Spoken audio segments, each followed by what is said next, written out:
ได้จดឆាកក្នុង Messenger គេចង់សរសេរពាក្យថានឹកខ្លាំងណាស់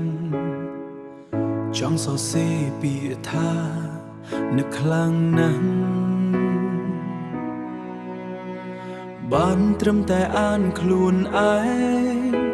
មិនហ៊ានផ្ញើទៅកាន់ស្រីព្រោះដឹងខ្លួនឯងច្បាស់ថាឋានៈយើងត្រឹមជាអ្នកដទៃគ្មានសិទ្ធិទៅរំខានចិត្តស្រីដូចមុនឡើយសាររាប់រយឃ្លាដែលរៀបរាបានសរសេរហើយរៀបរាប់គ្រប់យ៉ាងថាបងនឹកអូ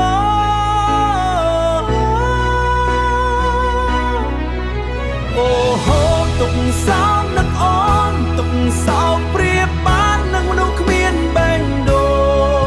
ងអូនចាក់ចេញទៅចោលបងទាំងបេះដូងពួកយើងមិនទាន់ដាច់ស្រឡា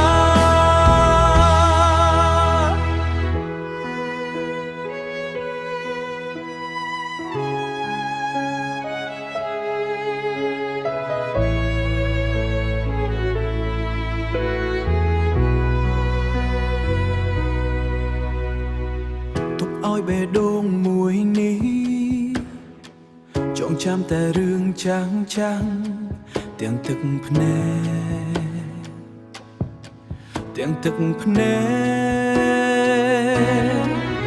ដៃជត់បើកអានសារចាស់បងនឹកខ្លាំងណាស់ពាក្យយើងសាសអូនធ្លាប់ប្រាប់ថាស្រឡាញ់តែបងផ្ដេចពេលនេះនួលអងមិនឃើញជី